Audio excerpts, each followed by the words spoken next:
What's going on, everyone? Welcome to Busy Dad's Board Gaming. My name is Neil Odette, and today I'm going to teach you how to play The Batman Who Laughs Rising, published by TheOp, who provided me with a copy of the game. So, let's dive right into it.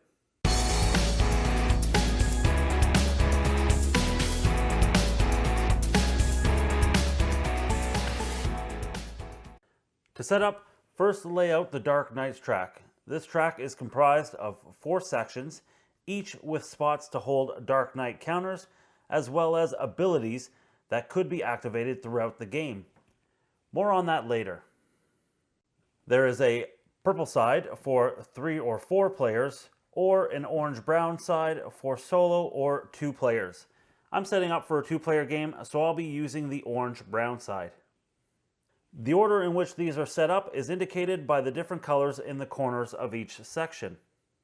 Shuffle the 6 Dark Knight cards showing this back, ensuring to take out the Batman Who Laughs card that has the same back.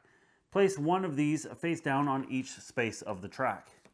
Place the Batman Who Laughs card on the end space of the track and place the Dark Knight track counters nearby. Place all the dice, red damage counters, and the bonus tokens face down within reach of all the players. Place the deployment zone between the players with the Batman Who Laughs figure in the center of it, facing a random location. Each player will then choose one of the 4 teams to start, and for this how to play, I've chosen the Determination team and the Justice team. The remainder can be returned to the box. You'll then collect your team ability card, as seen here, and its matching deployment token. The team ability cards indicate the player's starting dice pool as well as a starting hero for that player's team, which that player will take from the hero deck. Shuffle all the other character cards, including any heroes that were not chosen, and the 6 basic villains, and place it near the deployment zone. Deal out the top 9 cards face up and place them around the deployment zone so that there are 3 in each sector. And that's the setup. The player who most recently read a DC comic goes first, and then play proceeds clockwise. The Batman Who Laughs Rising is a cooperative card and dice game for 1 to 4 players. And in it, the players take command of Batman, Hawkgirl, Wonder Woman, and Green Lantern as they fight against the Batman Who Laughs and his forces of darkness. But luckily for you, you are not alone. Throughout the game, you'll have a chance to recruit several other familiar faces, whether it's Red Hood, the Joker, Aquaman, the Flash, or even Superman.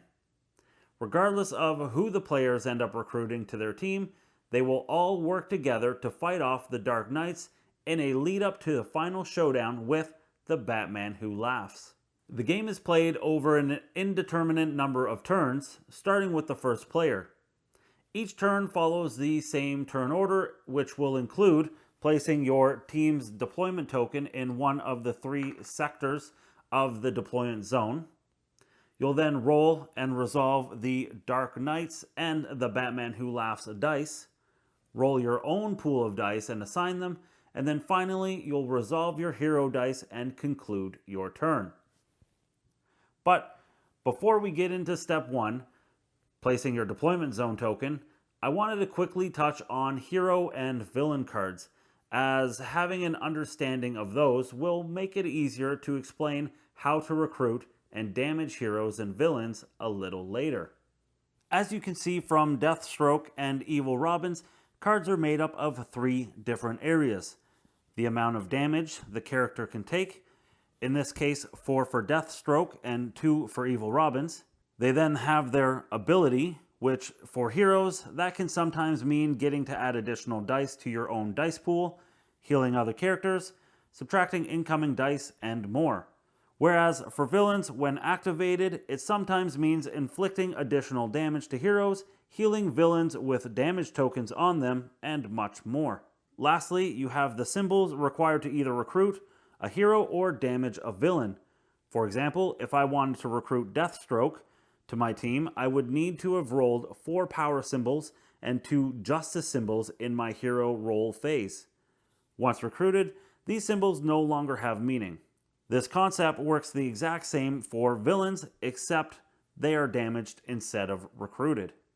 To further simplify explanations throughout this how to play, we're going to fast forward a few turns where we would have uncovered some portions of the Dark Knight's track, recruited some heroes for ourselves, taken some damage, as well as dealt some damage to the villains.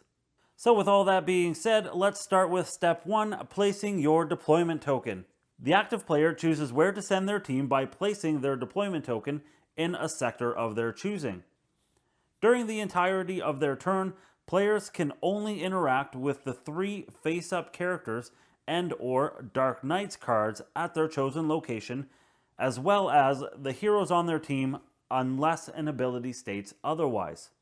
In the second step, you roll and resolve the Dark Knights die and the Batman Who Laughs die. The Dark Knights die represents the villain's progress towards bringing all of the Dark Knights into the Prime Universe. When rolled, the die face will show either a 0, 1, or 2. This indicates the number of Dark Knight counters that will be added to the Dark Knight track. If a section of the track fills while you are adding counters, continue on to the next section. If a section remains filled at the end of the turn, the Dark Knight's card on that space will be placed on top of the character draw pile. Next, you'll roll the Batman Who Laughs die. There are 3 possible outcomes when rolling this dice. Either L, which means you rotate the Batman Who Laughs figure 1 sector counterclockwise. R, which means you rotate him 1 sector clockwise. Ha, or ha ha ha, which means he stays in the sector he is currently in. If the die face also includes a red ring, the most recently revealed action on the Dark Knight's track is activated. If none of the Dark Knight's cards have been removed from the track and added to the deck, you can skip this step. For this example, we're going to assume that we rolled an R with a ring on our Batman Who Laughs die, which means he's going to rotate clockwise and be facing the exact same sector that our deployment token is in. The Batman Who Laughs will then attack heroes in his current location, adding damage counters to them. This includes heroes on the active player's team if their team is where the Batman Who Laughs is present, as indicated by their deployment token. Lastly, villains in the Batman Who Laughs location will then have their abilities activated. This usually results in more damage being applied to heroes, villains being healed, or other restrictions that will help advance the Dark Knight's goal. For example, in the case of Murder Machine, it states if the Batman Who Laughs is at this location, which he is, add a damage to the most damaged heroes on all players' turns. In the case of Batman and his Determination team, Green Lantern is the most damaged, so he will receive a damage token. And in the case of Hawkgirl and her team, since Hawkgirl is the most damaged, she will receive the additional damage from the villain's ability. However, if there are several characters on a team with the most damage, each of those characters will receive a damage from that ability. And finally, as mentioned, whenever you roll a face value with a red ring, the last uncovered ability of the Dark Knight's track is also activated, which in this case states bonus tokens may not be drawn or used this turn. But we'll get to those later. In step 3 of a player's turn, they will get a chance to roll some dice and go on the offensive. After resolving the Dark Knights and the Batman Who Laughs dice, the active player collects and rolls their hero dice pool. This is a combination of the 4 dice indicated by their team's ability card, plus any extra dice from hero abilities and or bonuses. For example, Batman states that if you have another Determination hero on your team, you can roll an extra purple or red dice for each turn. Unfortunately, we do not have another Determination hero on our team, so we do not have the ability to take those dice. And same goes with Green Lantern. If you have another Purpose hero on your team, roll an extra green or red die each turn. So unfortunately, we have to stick with our 4 dice for this turn. The hero dice have different combinations of symbols representing power, justice, determination, and purpose. Each die is stronger in one of the symbols, including a double, in which it counts as 2 of that icon. You can find the likelihood of any one account for a particular die on the back of the rulebook, as shown here.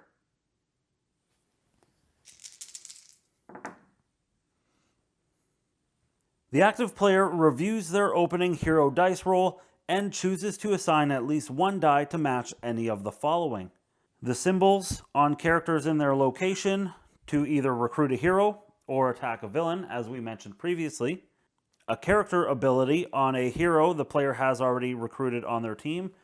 For example, with Blue Beetle on the Determination team, if we were to roll 2 justice symbols, we could activate their ability, as you can see here, and it states you may activate the ability of any hero on another team. Unfortunately, we did not roll 2 justice symbols and therefore cannot activate that ability. And lastly, the last place that you can assign dice from your hero dice roll is on your team ability card. For example, for the Determination team, it states that if we have 1 determination symbol, we can assign it to this ability to remove 1 hit from any hero. It also states under that if you roll 4 or more determination symbols on your opening roll, you may remove a counter from the Dark Knights track. If a player cannot or does not want to assign any dice for a roll, they must select and forfeit 1 die from their pool. In this case, I do have 4 power symbols, 2 and 2, as indicated by the bottom corner of the symbol, that I am going to assign to Deathstroke. I also have 1 justice symbol out of the 2 that I require to assign there. And with that, I can continue to roll this 1 die in hopes to get 1 justice symbol. However, if not, then I might have to use that die for something else. Or if I can't or don't want to, I would have to forfeit that die and end my hero dice phase.